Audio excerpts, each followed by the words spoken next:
Fala galera, tranquilo, beleza? Professor Leandro falando aqui. Bom, eu vou mais uma vez entrar aqui no site do FET e vou entrar agora para dar uma olhadinha em simulações de física. Tá? Como no último vídeo eu tinha falado sobre pigmentos, vamos procurar alguma coisa que relaciona luz. Luz. Então aqui do lado você percebe que tem um filtro, né? Eu vou remover a parte de circuitos elétricos, fenômenos quânticos, calor, trabalho, energia e movimento. Vamos deixar som e onda, luz e radiação. Dá uma olhadinha no que tem aqui. Olha que interessante, aquele da biologia, tá aqui também, porque ele também pode estar relacionado com a física. Vamos dar uma olhadinha no fenômeno da refração. Esse daqui, ó, desvio da luz. Então, tô aqui em desvio da luz e lembrando, gente, que eu tô aqui explorando com vocês, tá? Se tiver alguma coisa aqui que eu desconheço, a gente vai descobrir aqui junto. Deixa eu colocar aqui num outro lugar minha câmerazinha. Então vamos lá, gente. Vamos descobrir como funciona isso aqui. Lembrando que eu recomendo super que você explore, tá? Explore. Ah, interessante. Eu consigo mudar aqui a inclinação. Nós podemos ver dois fenômenos interessantes aqui nessa simulação, tá, gente? Primeiro que é a refração. A refração é quando a luz muda de meio, tá? Quando ela muda de velocidade. E o fenômeno da reflexão.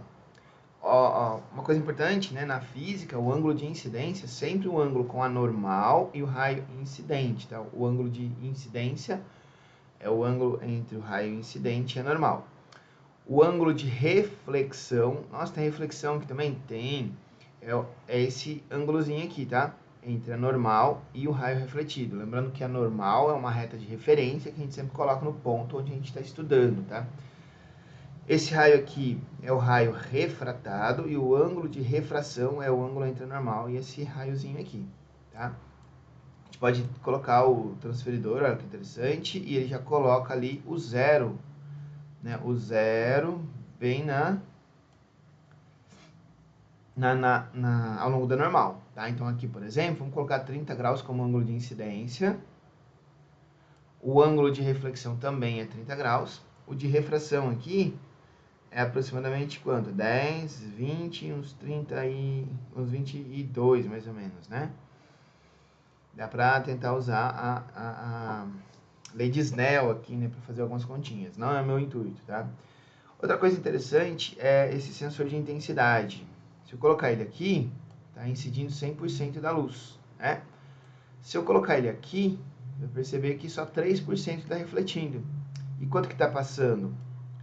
A diferença, né? Que ele está assumindo que não está tendo absorção, 96,89%. O que acontece se eu aumentar o ângulo de incidência?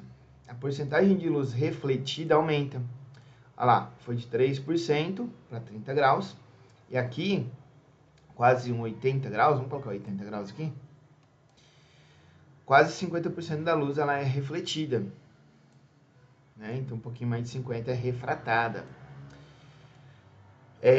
Ou seja, a porcentagem de luz que é refletida depende do ângulo de incidência, né? De refratada também, é claro. Vamos fazer agora um estudo que eu acho que dá para fazer aqui, da reflexão total. Será que dá para colocar ele no outro meio? Não, não dá. Então o que eu vou fazer? Eu vou deixar aqui o transferidor, eu vou mudar o meio de cima, vou colocar aqui a água. Tá? Deixa eu ver se dá para mudar aqui, ó, um 33, que é da água. Água para água não muda de direção. Embaixo vamos colocar ar, tá? Fica estranho, né? Porque dificilmente você vai ter água em cima e ar embaixo. Mas é o que dá que o simulador permite que a gente faça, né? Então, vamos lá. Nesse caso, se eu incidir com um ângulo de 0 graus com o normal, ocorre refração? Ocorre, tá? Refração é um fenômeno da mudança de meio, tá? Com mudança de velocidade. Então, aqui está tendo refração sim, só não está tendo mudança de meio.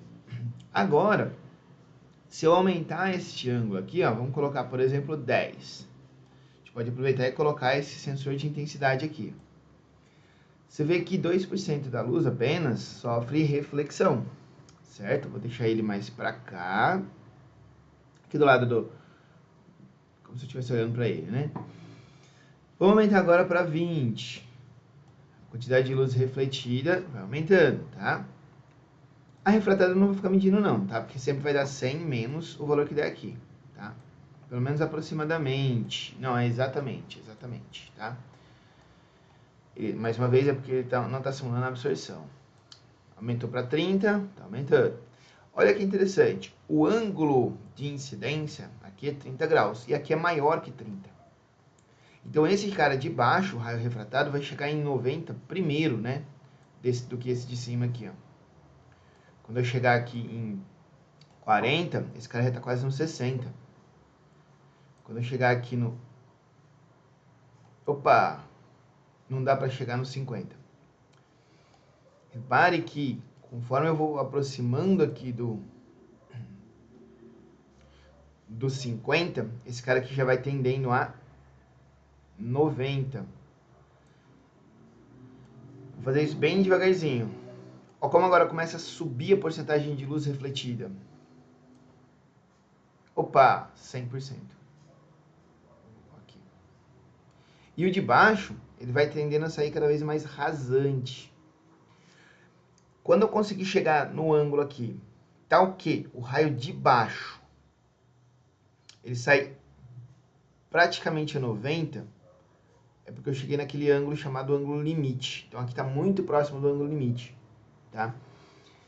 Então o que é o ângulo limite? É aquele ângulo que vai ser a divisória entre a região que tem o fenômeno da refração e a região que não tem refração, tá?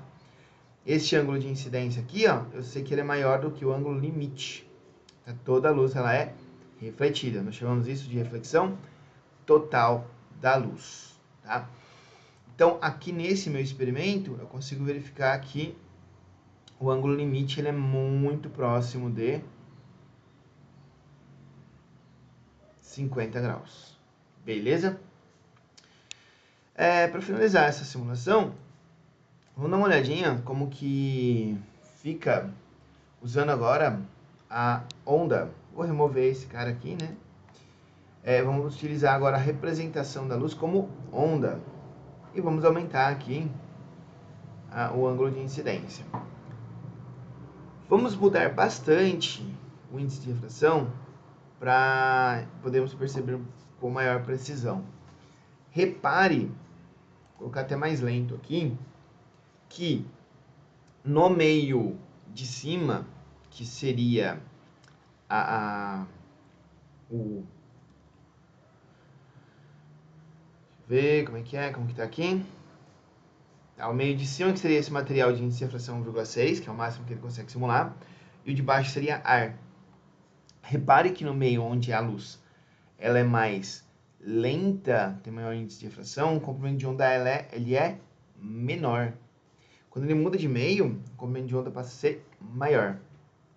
É possível demonstrar a lei de Snell, para quem conhece, usando apenas essa interface e essa representação de ondas para a luz. Porque repare que há uma continuidade. Se eu vou acompanhar aqui, ó, uma linhazinha que eu vou chamar de crista. Repare que na interface, vou dar pausa, aqui é crista. Quando você muda de meio, ela continua crista. Existe uma continuidade da crista aqui. Essa regiãozinha mais escura aqui, eu vou chamar de vale. Repare que o vale também tem uma continuidade aqui do meio para o outro. A gente consegue utilizar essa continuidade da crista ou do vale para demonstrar a lei de Snell, tá? Para utilizar a representação, né, de ondas da luz, né? Então a gente consegue demonstrar a lei de Snell utilizando a representação de ondas para a luz, tá? De maneira bastante simples até, com trigonometria. Pessoal, eu vou dar uma olhadinha então, né? Essa parte aqui já era. Vamos dar uma olhadinha aqui nessas outras duas opções de simulação. Aqui, ó. Lembrando que eu estou mexendo aqui pela primeira vez, tá? Vamos colocar aqui um prisma, acredito que é isso, né? Acredito também que eu consigo mexê-lo aqui, tá? Vou jogar então um feixe, vou assumir que eu estou no ar. E aqui eu consigo escolher a cor, por exemplo, 650 nanômetros, interessante. Vamos ligar ele. Ah, legal. Então eu consigo fazer a luz mudar de meio. Vamos colocar um transferidor aqui para ver se a gente consegue medir o quanto o raio desviou. Ah, dá para girar, legal. Eu vou colocar esse raio, vou colocar assim, ó, transferidor. Ele está, vou colocar ele aqui alinhado, tá? Com o laser, beleza? De modo que essa daqui seria a direção do laser original. E se eu colocar o raio incidindo bem no meio aqui, ó, do transferidor, no meu prisma. Como é que é? Na verdade, o raio que sai, ele tem que estar perpendicular ao prisma, né? Isso, aqui, é isso. Deixa eu ver. É, como se ele tivesse vindo do centro, na verdade. Consigo determinar o desvio, né? A luz teria que estar vindo pra cá, mas aí ela se desvia e vem pra cá. Bom, eu queria tentar medir o desvio. Acho que não rola, né? Interessante. Bom, enfim.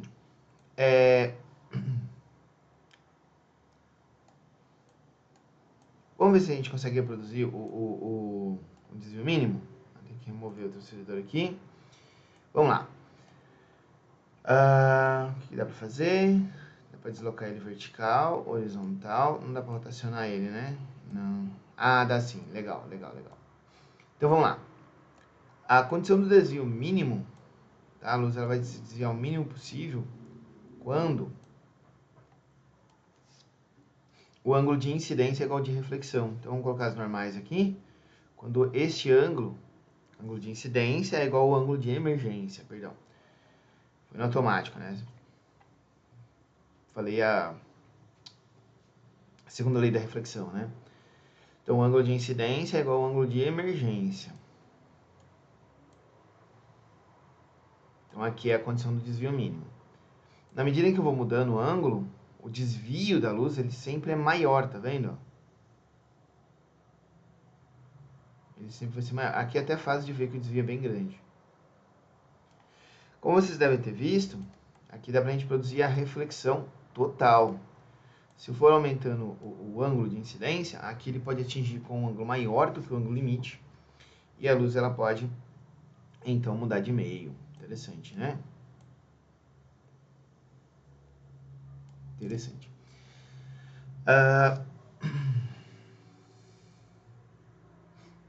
O que mais que dá pra mudar aqui? Dá pra gente tentar colocar um feixe? Vamos ver se a gente consegue colocar um feixe com mais de uma cor? Acho que não, né? Você tem que manter todos da mesma cor. Esse daqui eu acho que ele vai jogar a luz branca. Ah, interessante, ó. Aqui ele vai mostrar a dispersão da luz. Então, vamos colocar ele bem para a esquerda. Vou colocar ele aqui. Vamos mudar o desvio para ele não ser mínimo, tá? Vamos ver se a gente consegue achar o ângulo para que ocorra a reflexão total apenas, por exemplo, para o violeta. Vou até tirar minha câmera da frente, que depois a gente pode mudar o índice de refração aqui, né? Vamos ver. Aumentar o ângulo aqui. Se eu afastar o mouse, eu aumento a precisão, né? Vamos ver se eu consigo produzir reflexão apenas do violeta. Olha lá. Agora, interessante. Interessante que se produzir reflexão aqui, o desvio nessa superfície vai ser menor. Então a luz refletida aqui, ela acaba saindo mais misturada aqui. Por isso que a cor desse raio refratado, ele vai corresponder à mistura das luzes refletidas aqui. Então violeta, anil, azul, certo?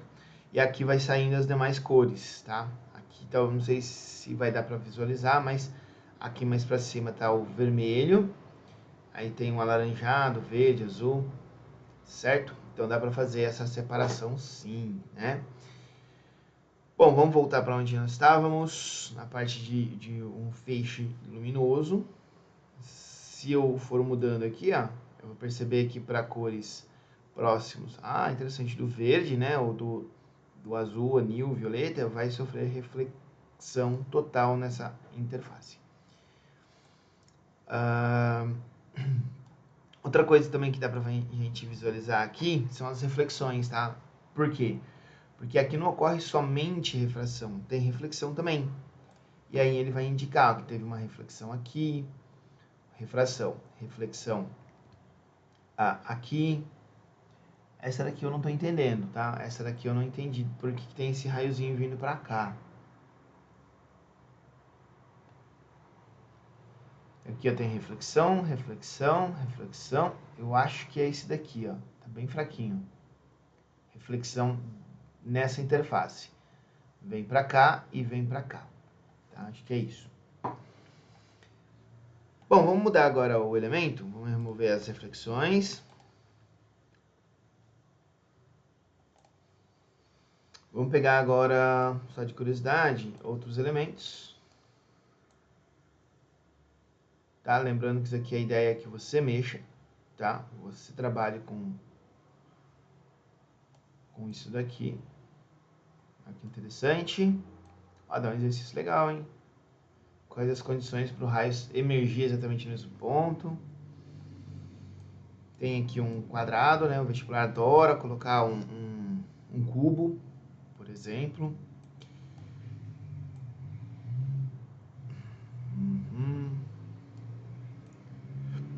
Será que eu consigo produzir duas reflexões internas aqui? Ops.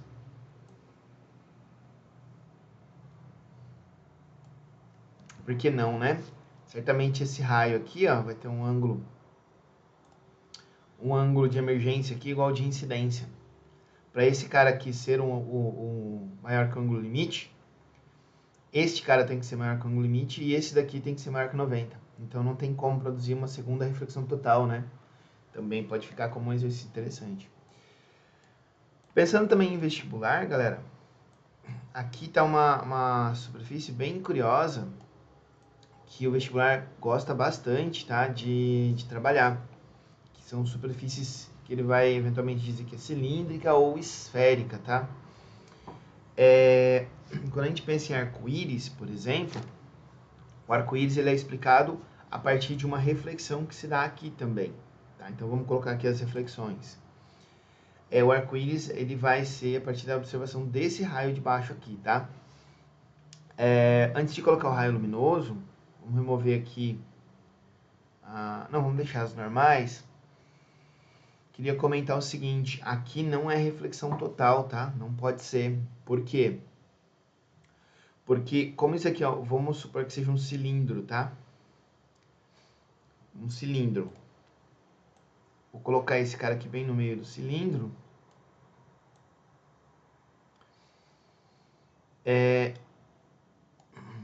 O ângulo. Acho que eu vou tentar colocar ele aqui. Não. Vou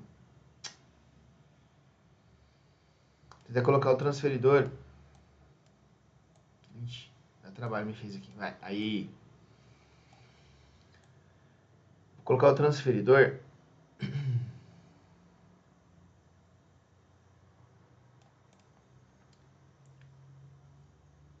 Vou remover a reflexão. Vou colocar o transferidor aqui para mostrar para vocês o seguinte: o ângulo de reflexão aqui, ó, é quase 30 graus. Ele vai ser também o ângulo de incidência aqui, ó, tá?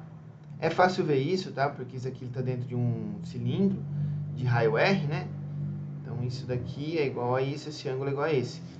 Então, para que aqui ocorra reflexão total, é necessário que este ângulo aqui seja maior que o ângulo limite. Portanto, este ângulo aqui tem que ser maior que 90.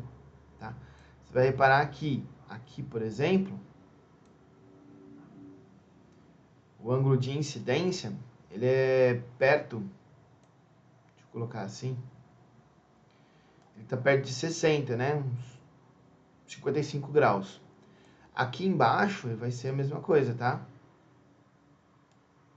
Perto de 60, 55 graus, tá? Então, para que ocorra reflexão total aqui, né? Esse cara aqui teria que ser maior que 90. Isso é impossível, tá? Então, não vai ser reflexão total. Como é que funciona o arco-íris? Vamos jogar luz branca, tá? Vamos colocar também as reflexões. Para ocorrer o arco-íris, vamos ver até se a gente consegue aqui um caso mais interessante. Aqui, ó. Para ocorrer o arco-íris, é necessário que a luz aqui dentro sofra uma reflexão, tá? Aqui tá tendo um monte de reflexões, mas vamos se ater apenas a uma, tá? O raio luminoso entra, sofre refração e uma reflexão aqui. Depois ele sofre refração de novo. Se você olhar aqui, ó, essa luz ela tá sendo dispersada, tá? Tá separando-se as cores. Então tá tendo aqui, ó, o vermelho embaixo, o violeta em cima, tá? Dá para colocar mais de um. Ah, interessante. E é isso que vai explicar, tá? As gotículas esféricas de água presente no espaço, que vai explicar o fenômeno do arco-íris, beleza? Vamos dar uma brincada agora com lentes. Aqui, pelo visto, ele está simulando lentes convergentes e divergentes. Vamos colocar uma lente convergente aqui? Vamos remover as normais, porque senão... E as reflexões também, senão fica uma bagunça. Então, olha só. Raios que chegam paralelos convergem em determinado ponto. Se eu inverter a lente, tá? Converge em determinado ponto ali. Coisa que é importante, o que cai no vestibular em geral, não é uma lente grossa, tá? Normalmente no vestibular vai cobrar o quê? Lentes delgadas, finas, tá? Aqui fica até difícil você definir a distância focal, porque se eu pegar essa superfície como referência, repare que a distância daqui até aqui, que seria o foco, é menor do que a distância dessa mesma interface aqui até ali, tá? Então a distância focal fica até difícil de ser definida com uma lente espessa, ela pode ter valores diferentes dependendo do lado que você observa. Vamos olhar a lente divergente? A lente divergente ela vai espalhar a luz, né? Então, no lugar dela convergir, ela vai divergir os raios luminosos. Se eu virar ele aqui ao contrário, também está divergindo, tá? E eu acredito que a escolha desse formato de lente é para que uma encaixe na outra, de modo que os raios saiam ainda paralelos, tá? Uma diverge, a outra converge. E se eu afastar elas, pode ser que eu consiga fazer um ajuste. Que interessante.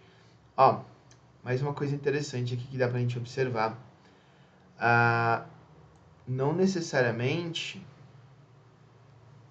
o foco aqui é o mesmo, tá? Quando a gente pega raios que batem nas extremidades da minha lente.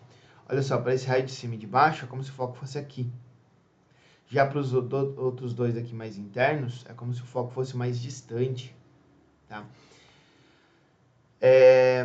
Essa propriedade de lentes reais, tá, galera, chama-se aberração, tá? É uma aberração chamada aberração tipo coma, que o foco ele não é muito bem definido, tá? Então isso aqui ele faz simulação com uma lente tipo realista mesmo, tá?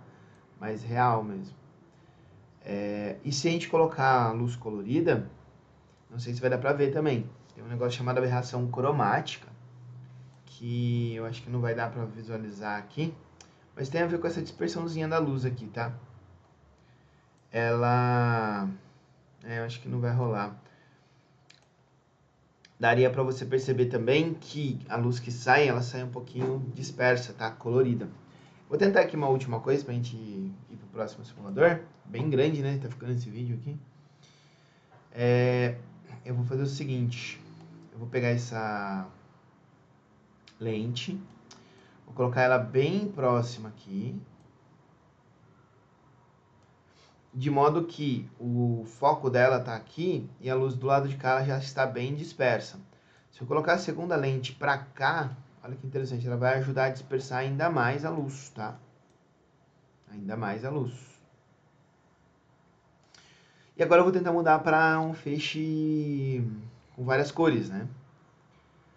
E de modo a tentar espalhar o máximo possível a luz branca, né? Como o feixe ele é muito colimado, ele nem diverge aqui, olha que curioso. Tá? Então nessa simulação não rolou. O que eu posso tentar fazer é aumentar o índice de refração do material. Tá? Não rola também. Não é verdade? Bom, gente, vamos para a próxima simulação?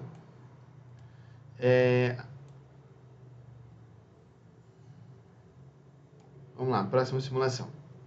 Ele fala de mais ferramentas. O que tem aqui? Tempo, interessante. Ângulos. Legal. Legal. A parte do ângulos é legal. Porque aqui ele vai mostrar justamente o ângulo de incidência, de reflexão e de refração, né? O que é esse rapidez aqui? Ele vai mostrar a velocidade da luz. Uma vez a velocidade da luz. Uma vez a velocidade da luz. E 0,67 da velocidade da luz. Interessante. Tá?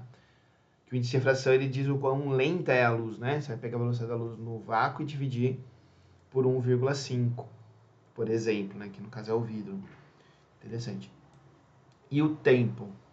O tempo, provavelmente ele deve medir o tempo para a luz percorrer a distância daqui até aqui, talvez.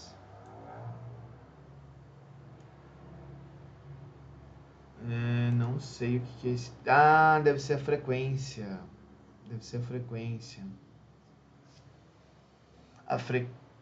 Se for a frequência não faz sentido, porque ela não muda, né? Mas vamos ver. Se for a frequência, quando eu jogar aqui pro violeta, vai aumentar a frequência, tá? Vou até tirar minha câmera, colocar mais pra cá, pra atrapalhar menos. Vamos ver se é isso mesmo.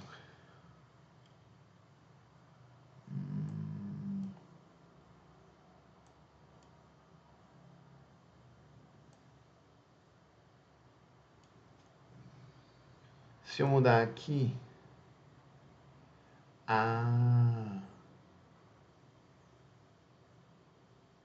Eu acho que aqui ele está misturando ondulatória. Ele está vendo o seguinte, aqui é o quê? Uma crista nesse instante. E aqui? Também. Tá, vou até dar uma pausa. E coincidiu de estar bem próximo da crista. Quando aqui é uma crista, aqui é aproximadamente uma crista também, tá vendo? Eu acredito que seja isso. Por isso que se eu mudar aqui ao longo do raio, ele vai mudando lá também. Eu consigo achar um ponto onde as duas ondinhas ali estão em fase, tá? Acho que isso pode ser interessante para mostrar o seguinte fenômeno. Se eu colocar esse carinha bem próximo aqui da interface, e esse também, eu vou conseguir verificar o quê? Que na reflexão, tá? A onda não muda de fase nessa situação aqui, tá? Então, se incide uma crista, sai uma crista. E se eu colocar no meio de baixo, olha que interessante. Também, se chega uma crista, sai uma crista, tá? Aqui eu estou tentando pegar bem na interface. Esse daqui bem em cima, bem próximo da... Tô colocando nesse raio, bem próximo da mudança de meio. E o de baixo, tô colocando nesse raio, bem próximo da mudança de meio, tá? Uma coisa também que é interessante, a amplitude dessa onda vai me dizer a intensidade. O raio refletido, ó, ele vai ter uma intensidade bem menor, tá? Interessante. O comprimento de onda não muda. Se eu aumentar este ângulo aqui, a intensidade do raio refletido aumenta e do incidente do refletido aumenta, né? E do refratado agora que é pequenininho. Interessante. Tá. Bom, vamos guardar isso aqui. O que dá para fazer aqui? Vamos ver. Dá para escolher o índice de refração, os ângulos. Eu vou fazer aquele experimento da reflexão total para a gente encerrar novamente, né? Porque aqui ele já tem os ângulos, que interessante, né? Então vamos colocar que ele está indo para ter reflexão total. Tem que ser do mais refringente para o menos. Então vamos supor que ele vai do vidro para o ar. A água tinha dado quase 60, né? Para reflexão total. Vamos colocar a água de novo. Só Só pra gente ver se tá quase 60 mesmo. Não, era quase 50, né? Acho que era quase 50. É. Ó, 88,9, quase 90 graus. Então tá perto de 50. Maior um pouquinho que 48. Esse aqui é o ângulo, tá próximo do ângulo limite, né? Se o ângulo for maior que o ângulo limite, só ocorre reflexão total. E se a gente fizer pro vidro, então em cima é vidro, embaixo é água. O índice de refração do vidro é um pouquinho maior que o da água. Então o ângulo limite, ele é um pouquinho menor que o da água. Ó, isso aqui ficou bem próximo, hein? Isso aqui quase 90. Vamos para matar uma curiosidade aqui. Quando o raio incidente está incidindo com um ângulo levemente menor que o ângulo limite, que é quando vai ocorrer a refração com o raio refratado saindo a exatamente a 90 graus, tá? Então, se houver raio refratado e ele estiver saindo exatamente a 90 graus, né, ou muito próximo disso, tendendo a 90 graus, então nós dizemos que esse ângulo de incidência é o ângulo limite. Então, esse carinha está muito perto do ângulo limite. Mas olha que interessante, a intensidade da luz refratada. Na medida que esse cara vai se aproximando do ângulo limite, a porcentagem de luz que muda de meio diminui bastante, né? Então aqui está bem próximo de 2%. Tá? Se ele for exatamente 90, na verdade exatamente 90 não rola, né? Mas se ele for 89,999 graus aqui, né? O ângulo do raio refratado, isso aqui vai tendendo a zero, tá? Gente, foi um vídeo bem maior do que o que eu esperava. Se você ficou até o final, queria compartilhar com vocês esse meu novo projeto, digamos assim, em que eu pretendo fazer alguns vídeos, tá? Mexendo nesses simuladores, tá? Recomendo que vocês mexam. Não sei se vocês estão achando interessante, se vocês quiserem que eu faça uma coisa um pouco menos técnica ou mais técnica, que eu coloque conta ou não coloque conta, que os vídeos sejam mais curtos, que se é legal isso de chegar para mexer, para ver como que funciona, ou se é mais interessante eu mexer antes, ver como funciona e depois ser mais objetivo na hora de fazer o vídeo, tá? Só colocar aí no comentário, dar a sua opinião, tá? Não sei se isso aqui vai chamar atenção, né? Se vai ser interessante para algumas pessoas ou não. É só um teste aí que eu tô fazendo, vou fazer pelo menos uns 10 videozinhos. Se rolar, eu vou continuar. Se não rolar, eu simplesmente paro com esse tipo de vídeo, beleza? Valeu, gente, abraço e bom